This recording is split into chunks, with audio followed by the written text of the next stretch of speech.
Bonjour mes chers élèves, j'espère que vous allez tous bien, heureuse de vous retrouver dans cette nouvelle vidéo qui fera l'objet de la poésie de l'unité 6, Manuel Coquelicot, niveau CE1, page 69. Et on commence par l'observation du titre et de l'illustration. Qu'est-ce que vous voyez sur l'illustration? On voit sur l'illustration des enfants, deux filles et un garçon. Les deux filles tiennent dans leurs mains des cuillères. Le garçon qui se penche vers une table tient une louche dans sa main, une louche qui est dans une soupière qui contient une soupe verte qui dégage une fumée. C'est une soupe très chaude. Vous voyez le garçon qui essaie de refroidir la soupe avec sa bouche, il souffle. On voit aussi une table ornée d'une nappe jaune. Et sur cette table, qu'est-ce qu'il y a? Un plat qui est bleu, des oranges, on voit une assiette, une fourchette, un couteau, des feuilles vertes. C'est tout ce qu'il y a sur l'image. D'après le titre et l'illustration, de quoi va parler le poème? Déjà, le titre, c'est « La cuisine sent bon l'oseille ». Ça veut dire la cuisine a une bonne odeur de l'oseille. Et l'oseille, mes chers élèves, c'est une plante avec des feuilles vertes qu'on peut manger. On peut dire que dans ce poème, on va parler d'un repas à l'oseille. Et on va faire une première lecture. La cuisine sent bon l'oseille. La cuisine sent bon l'oseille. La soupe fume sur la table. La nappe jaune y est semblable à un rectangle de soleil. On croirait voir des pâquerettes fleurir sur le bord des assiettes. Les fourchettes et les couteaux portent des clartés sur le dos. Le sel montre son aile d'ange. Dans un grand plat bleu, les oranges sont aussi gonflées que les joues. Des enfants impatients qui soufflent sur la fumée où toute blanche tourne royalement la louche. Le poète, c'est Maurice Carême. Alors maintenant, on va découvrir la forme du poème. Combien de strophes compte ce poème? Deuxièmement, compte le nombre de vers de chaque strophe.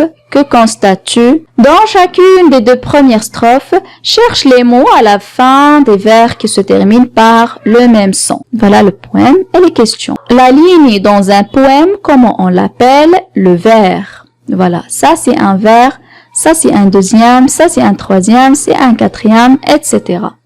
Ce sont les lignes dans un poème. Ce sont les vers. Et on a entre un nombre de vers et un autre, un blanc. On trouve parfois un blanc. Voilà. Un blanc ici, un autre ici, un autre ici. Ça, c'est pour marquer les strophes. Pour marquer les strophes, on laisse un vide.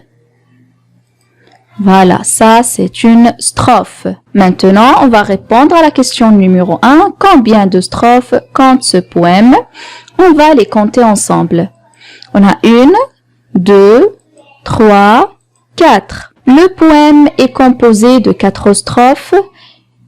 Et une strophe, c'est un ensemble de vers qui fait une unité de sens et de mélodie. Deuxièmement, compte le nombre de vers de chaque strophe. Que constates-tu? Pour la première strophe, vous voyez déjà qu'on a 4 vers. 1, 2, 3, 4. Pour la deuxième strophe, on a aussi 4 vers. Pour la troisième et la quatrième strophe, on n'a que 3 vers. 1, 2, 3. 1, 2, 3. Et qu'est-ce qu'on constate? Les deux premières strophes comportent 4 vers et les deux dernières strophes comportent 3 vers. La troisième question, dans chacune des deux premières strophes, cherche les mots à la fin des vers qui se terminent par le même son. Ça veut dire qui riment ensemble. On appelle ça dans un poème la rime. Un mot qui rime avec un autre, ça veut dire qu'il se termine par le même son. Pour la première strophe, qu'est-ce qu'on a?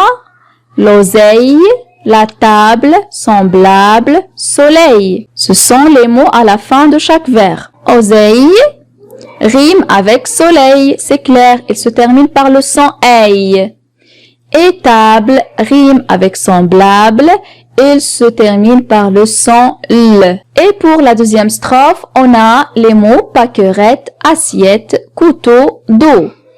Pâquerette rime avec assiette et couteau rime avec dos. Il se termine par le son o. Pour la troisième strophe, on a ange qui rime avec orange et se termine par le son je. Pour la quatrième strophe, on a blanche qui rime avec louche et se termine par le son ch. On va voir tout de suite le vocabulaire pour mieux comprendre le poème. L'oseille, c'est un nom féminin. On a dit que c'est une plante cultivée pour ses feuilles comestibles au goût acide. Les voilà sur l'image. Ils ressemblent un petit peu aux épinards. On a aussi semblable qui est un adjectif qui se ressemble. On peut dire aussi pareil. Voilà sur l'illustration 3 pommes qui sont semblables. Ils ont la même forme, la même couleur. Une pâquerette, c'est un nom féminin. C'est une petite plante des prairies à fleurs blanches ou rosées au cœur jaune. Une clarté, c'est un nom féminin qui veut dire la lumière. Sur cette fourchette et cuillère, vous voyez une lumière sur le dos de chacune. Voilà, c'est un reflet de lumière qu'on appelle une clarté. L'aile, c'est un nom féminin, ça veut dire membre qui permet aux oiseaux de voler. Les oiseaux volent à l'aide des ailes. Gonflé, c'est un adjectif qualificatif, c'est l'aspect de quelque chose rempli d'air. Contraire, dégonflé. Son contraire, c'est dégonflé. Et on a ici des ballons qui sont gonflés. Ils sont remplis d'air. Impatient, c'est un adjectif qui veut dire quelqu'un qui ne peut pas attendre. Son contraire, c'est patient. Voyez sur l'illustration, cet homme-là qui ne peut pas attendre. Et enfin, la louche, c'est un nom féminin, c'est une grande cuillère creuse à long manche qui sert à servir la soupe. La voilà sur l'illustration. Voilà pour le vocabulaire. On passe maintenant aux questions de compréhension pour mieux comprendre le poème. On commence par la première question. Quelle pièce de la maison décrit ce poème? Quel plat y a-t-on préparé? Qui se réjouit de le manger? Troisièmement, relève les mots ou les passages qui se rapportent aux odeurs, ce qu'on sent, aux couleurs, ce qu'on voit, les couleurs, à la lumière, la brillance. La quatrième question, selon toi, est-il agréable de manger dans cette cuisine? Explique. On va commencer par la première question. Quelle pièce de la maison décrit ce poème? C'est clair, c'est le premier mot du poème et il est encore mentionné dans le titre. La cuisine. Ce poème décrit la cuisine. La deuxième question, quel plat y a-t-on préparé? Qu'est-ce qu'on a préparé dans cette cuisine? On y a préparé une soupe à l'oseille. Voilà, qui se réjouit de le manger? Qui va se régaler de cette soupe? C'est des enfants. Des enfants se réjouissent de la manger. On passe à la troisième question. Relève les mots ou les passages qui se rapportent aux odeurs, aux couleurs, à la lumière. Les mots qui se rapportent aux odeurs, on a la cuisine sent bon l'oseille, il a la bonne odeur de l'oseille. La soupe fume, ça veut dire qu'il dégage son odeur à travers la fumée. Et on passe aux couleurs, on a la nappe jaune, on a un plat bleu, la louche blanche, les mots qui se rapportent à la lumière, un rectangle de soleil et des clartés, puisqu'on a expliqué tout à l'heure que clarté, ça veut dire de la lumière. Et la quatrième question, c'est ouverte. Alors, selon toi, est-il agréable de manger dans cette cuisine? Explique. Personnellement, j'aime bien l'oseille tout comme les épinards, alors je peux dire que c'est agréable de manger dans cette cuisine qui est bien décorée, la table est bien servie. Voilà mes chers élèves, pour les questions de compréhension, on passe à un petit résumé qui va raconter un petit peu ce qui est dit dans le poème, mais sous forme de texte. Dans ce poème, le poète décrit la cuisine. Comment il est cette cuisine? Parfumée par l'odeur de l'oseille, qui contient une table ornée d'une nappe jaune.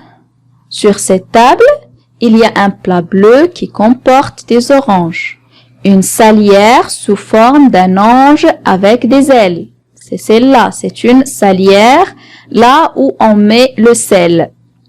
Une soupière contenant la soupe verte à l'oseille et des assiettes sous forme de fleurs.